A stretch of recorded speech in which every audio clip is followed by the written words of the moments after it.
Hello everyone, and greetings from the Secretariat of the Convention on Biological Diversity in Canada. Many of you already know me, but let me please introduce myself. My name is Manuela Miranda, and I'm the head of the Biosafety and Biosecurity Unit at the Secretariat. At the unit, we are responsible for assisting parties implement the Cartagena Protocol on biosafety and measures related to invasive alien species. I would like to thank, first of all, the organizers of the workshop, in particular Ileana and Rami, for the invitation to be at the workshop. Unfortunately, it was not possible to be there in person. I had prior commitments this week, but I welcome the opportunity to present nevertheless to you, and I hope you enjoy the presentation. Before we continue, let me please introduce briefly the entire team. We have a number of very skilled people who do the work, and this is their work, so I would like to give them credit. We have Catherine, Peter, and Paola, who are responsible for policy and legal issues. We have Dina, together with two posts that are currently vacant, one not for very long. We will have someone joining us in January, a new member of the team. And the three of them are responsible for scientific and technical issues. We have Ulrika, who is responsible for public awareness on biosafety and public participation decision-making, also under the Cartagena Protocol. And then on the invasive alien species component, we have Junko and Fabiana. We are all assisted very skillfully by Melissa, who helps us all implement our work. So many thanks for the team who are not here at this presentation, but I understand that some of you will next week be in Kuala Lumpur for a workshop on mainstreaming of biosafety, and you will meet Peter and Paola there.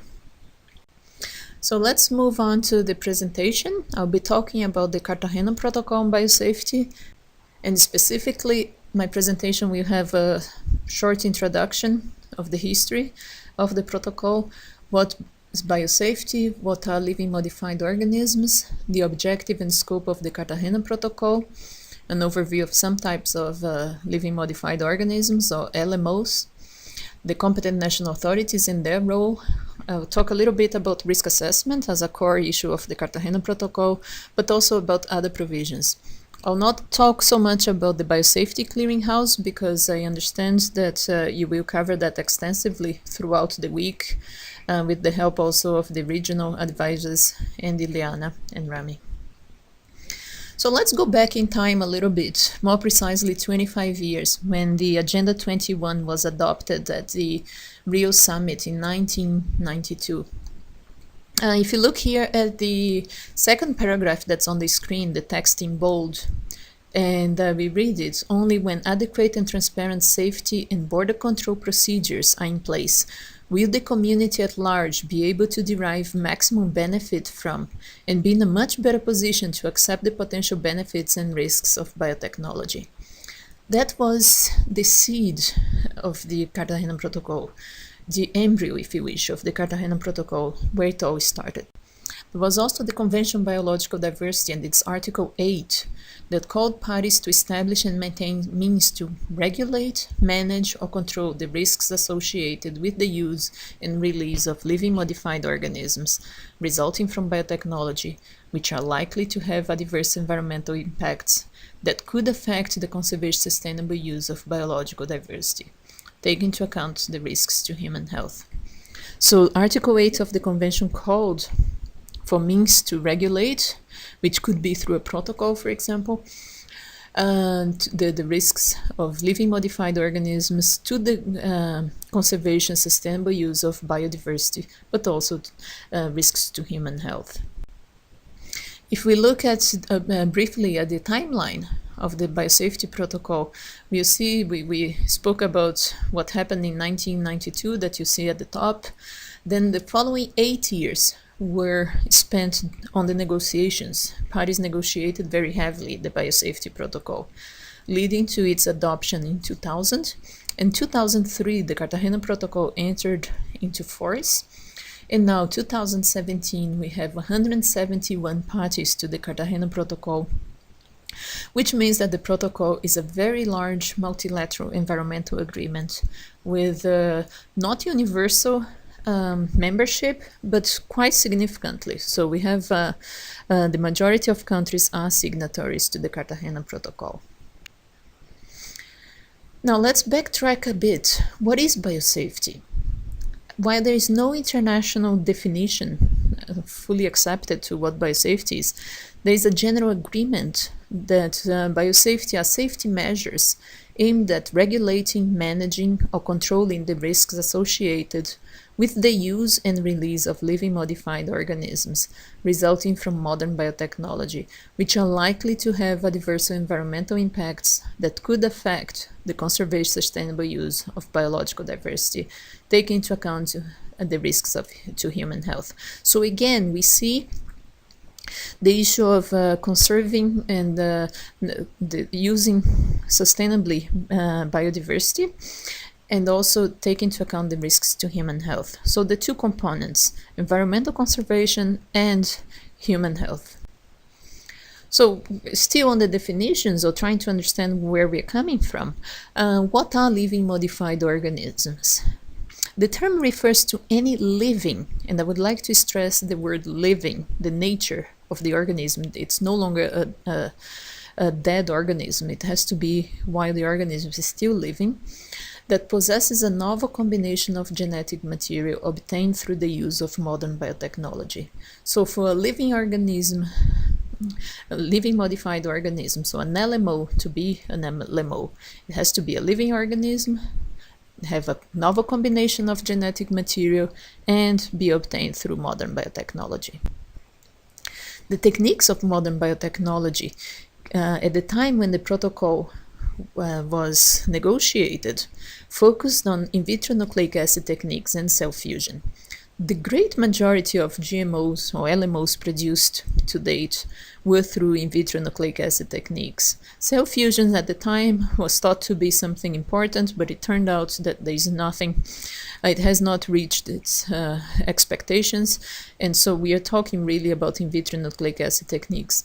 Now, more recently, there is also the issue of synthetic biology. You will see a question mark on the screen. The reason we are still going to discuss that in a few slides, and I'll come back to that. But let's first look at in vitro nucleic acid techniques. Like I said, these are the most common techniques to develop GMOs to date. And what it does, it takes a gene or several genes from organisms.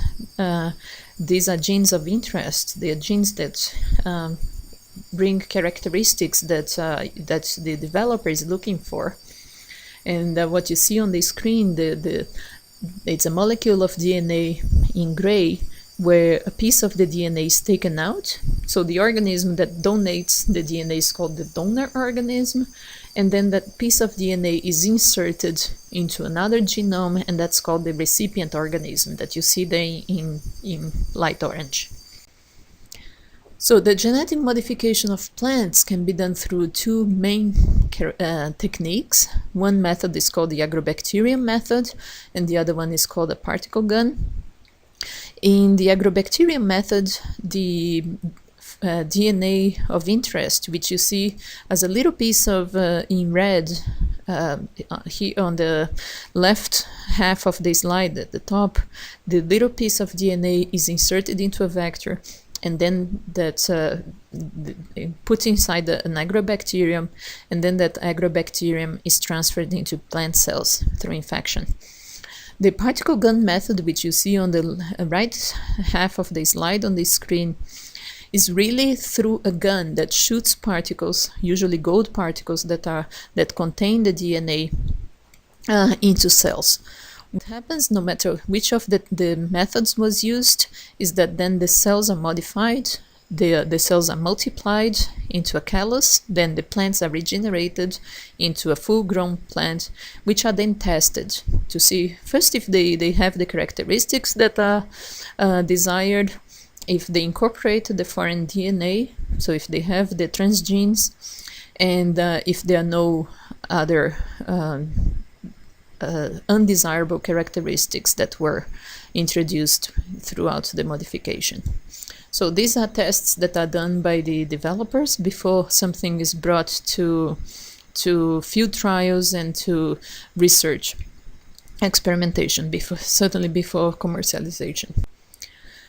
So the total global area planted with biotech crops or with LMOs has between 1996 and 2014 has grown quite drastically.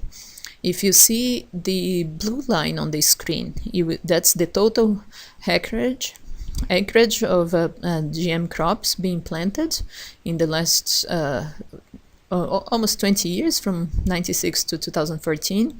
And if you look at what's interesting to see is that while the industrialized countries, which you see as an orange line on the graph, they started earlier. There was the acreage planted in the industrialized countries was much larger than the green line, which represents the developing countries. At around 2011, there was an inversion. So there are more LMOs now planted in developing countries than in developed countries. And that trend continues today. We see more and more LMOs being planted in developing countries. Now, I mentioned a few slides ago that I was going to talk a little bit about synthetic biology. And some of you may know that under the convention, not only under the Cartagena Protocol, but also under the convention, there has been quite a bit of discussion during the past 2 years on synthetic biology. There was an expert group that was established by the parties to the convention, and they met 2 years ago. One of their objectives was to reach an operational definition of what's synthetic biology. And what you see on the screen is the result of their work. They, at least on the operational definition, they define some synthetic biology as a further development, a new dimension of modern biotechnology that combines science, technology, and engineering to facilitate and accelerate the understanding, design, redesign, manufacture, and/or modification of genetic materials, living organisms, and biological systems. It's a long definition, and the crucial aspect here is right at the beginning when it says that it's a further development in the new dimension of modern biotechnology. The reason why this is so important is because it combines two different points of view. One group thought that synthetic biology is just a natural evolution of modern biotechnology, and it's not very different from modern biotechnology, whereas another group of experts thought it was really a break point from modern biotechnology, and that synthetic biology is something completely new. So the operational definition takes into account those 2 points of view. And why this is important also is because it allowed this expert group, as well as the parties to the convention, to agree that living organisms developed through synthetic biology are similar to LMOs. This is very important because what it means is that if they are LMOs, the Cartagena Protocol on biosafety also applies to the living organisms developed through synthetic biology. However, the parties also agreed that this is the situation for now. So for now, living organisms from SynBio are the same as LMOs, but we don't know how that will be in the future. In fact, the expert group is still working on this to see if there are any exceptions, where the living organisms from SynBio are not LMOs.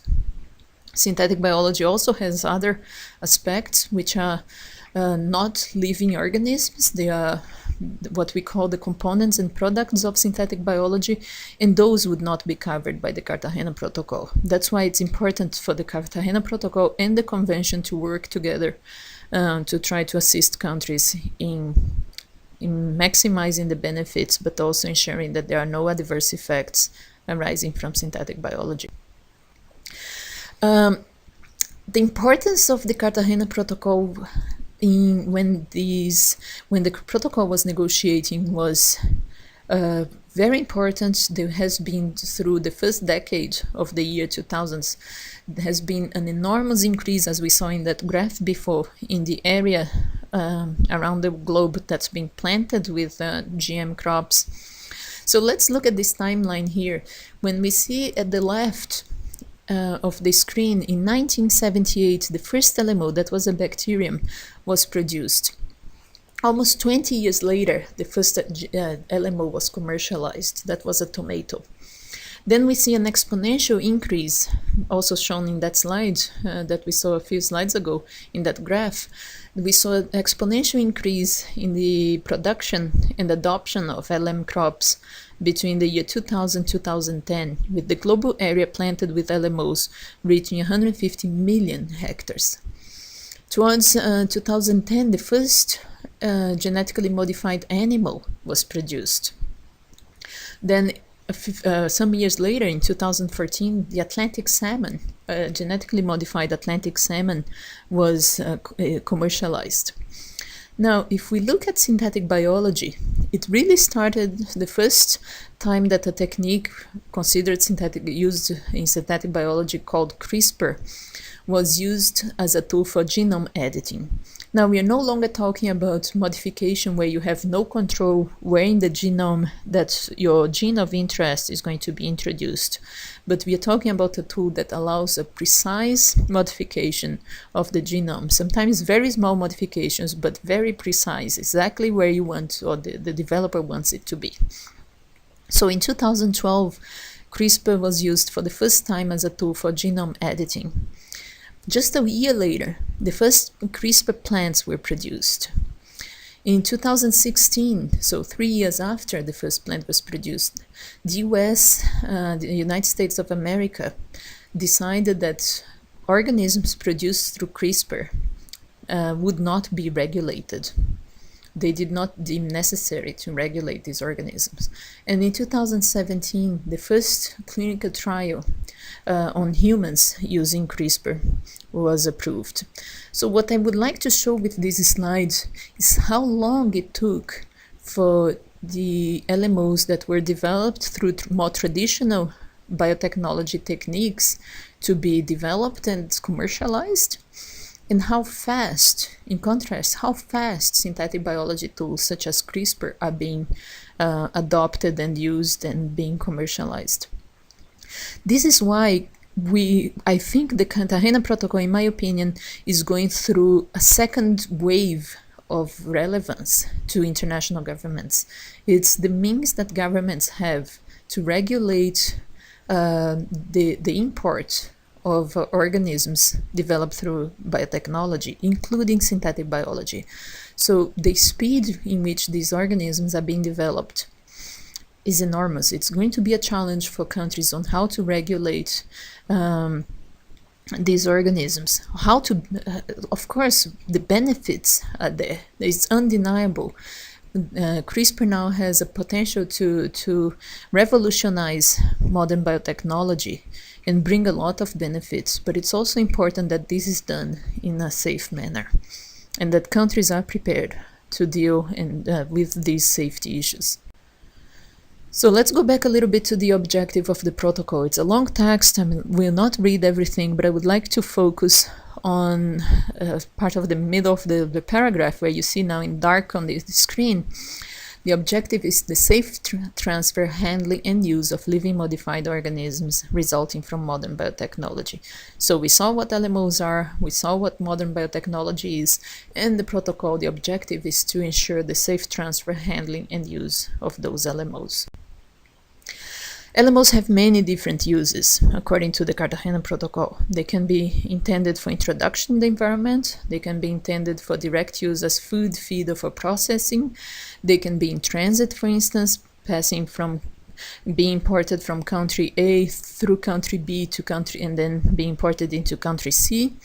They can be maintained in contained use. So there are many different uses, and those different uses also trigger different obligations by countries, according to the Cartagena Protocol. As you may imagine, the obligations related to the intentional introduction in the environment are much more elaborated under the Cartagena Protocol than for contained use or transit, for example. The protocol also looks at obligations, also imposes obligations related to the direct use of food, feed, and for processing. But the real focus of the protocol are LMOs intended for introduction to the environment, and how that transboundary movement between countries happen, and how the importing country and the exporting country have their different obligations. Now, a very important component at the national level to implement the Cartagena Protocol on biosafety are the competent national authorities. They are the ones who perform the administrative functions required by the protocol and are authorized to take decisions on the LMOs. They are not necessarily those who make the risk assessment, for example, but they may commission the risk assessment from another organization. That could be a university, it could be a group of experts, it could even be a private company or in another country, for example. But it's the competent national authorities that take the decision on whether to import or not an LMO. It's also important to note that there may be more than one competent national authority per party or per country. For example, there may be one competent national authority that focuses on environmental protection, another one that focuses on human health, another one that focuses on food safety, and so forth. So it's possible to have different competent national authorities per party, and in fact we do. That information is all in the BCH, as you will see throughout this week. One of the things that it's probably the main pillar of the Cartagena Protocol are the risk assessments. I won't go through the details of how to do a risk assessment, but I would like to point to 3 general principles according to the Cartagena Protocol. And those are the principles of scientific soundness, transparency, and case by case. Parties are mandated to apply these 3 principles in their risk assessments, in their environmental risk assessments. Scientific soundness means that the risk assessments are to be undertaken in a systematic way on the basis of verifiability and reproducibility of information. So science, as you know, must be verifiable and reproducible. And that's the one of the principles of risk assessment under the Cartagena Protocol. So it has to be a scientific environmental risk assessment. Transparency is something that it's a general principle, but there is no guidance on the protocol how it is to be implemented. Countries implement it in many different ways, but it is a principle that they have to follow. Some countries, this is an example from New Zealand, applications for LMOs that can significantly affect the environment are publicly notified. So they're put in a website, and there is a notification sometimes through newspapers, and anybody can make a written submission expressing their views on that application to, for example, introduce an LMO into the environment. So it's important that the decisions regarding LMOs are made and the risk assessments are transparent to the public. The third general principle, and probably the most important, is the case-by-case nature of risk assessment. So a case-by-case approach is one where each release of an LMO, and I mean a release into the environment, so each release of an LMO is considered relative to the environment in which the release is to occur and to the intended use of the LMO in question. So if you think of a case-by-case as a tripod, that form a pyramid, you would think of the LMO itself as one of the legs of the tripod, the receiving environment as the other leg, and the intended use of the LMO. For example, if the LMO is intended for food or for feed, or if it's intended for the production of flowers, or if it's for the production of wood in case of trees. So that will all change the nature of the risk assessment, the focus of the risk assessment, if you wish. One of the biggest challenges is to do a risk assessment for countries, especially smaller countries that don't have many resources. It's to do risk assessments that focus on their receiving environment, on the particular receiving environment. But this is mandated by the Cartagena Protocol because the environment differs, and One typical case, for example, is corn or maize when it's introduced in Mexico or in Europe. We have completely different consequences. Mexico is the center of origin for maize, and there may be crosses to the land races and so on. I'm not saying that that's an adverse impact, but the country has to take that into account. So that's the case-by-case approach for risk assessment. Let me just go back to this here. I understand that many of you will be next week in Kuala Lumpur, and you will have an opportunity to discuss also the implementation of the supplementary protocol there. Peter will be introducing some of that. So there's also the issue, which will also be covered next week in Kuala Lumpur for those of you who are going there, the issue of integrating the Cartagena Protocol and the Convention, and one of these mechanisms is about mainstreaming biosafety into national policies. One of the focus is to achieve the Aichi biodiversity targets. As you may know, there are 20 Aichi biodiversity targets that guide the strategic plan for the convention until 2020, so a few years left, a couple of years left. Excuse me. The Cartagena Protocol is relevant to many of the Aichi biodiversity targets, but I would like to highlight two of them.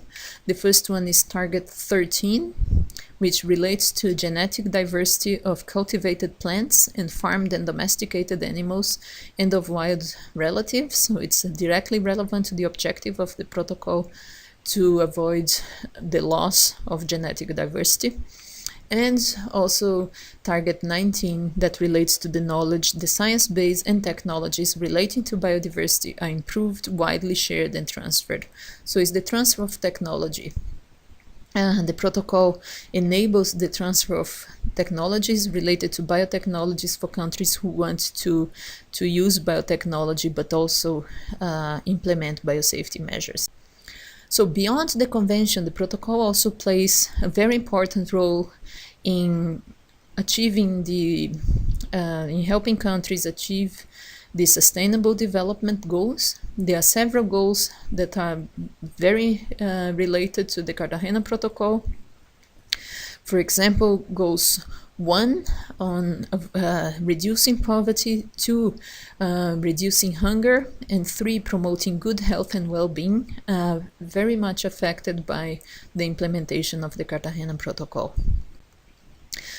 So at the Biosafety and Biosecurity Unit at the Secretariat, we firmly believe that biotechnology and biosafety together can bring benefits to biodiversity, human health, as well as economic growth. And what guides our work and our philosophy is to put technology at work for humanity. It's only when the biosafety measures are in place that the true benefits of biotechnology can be enjoyed by countries worldwide. So I hope you have enjoyed the presentation. If you have any questions, please feel free to contact me. Due to the time difference, I will probably not be online when you're watching this presentation, but please feel free to contact me via email or through Ileana. And I once again thank all for your attention, and to Ileana and Rami for the opportunity to present this to you today. Thank you very much and enjoy the workshop. Bye-bye.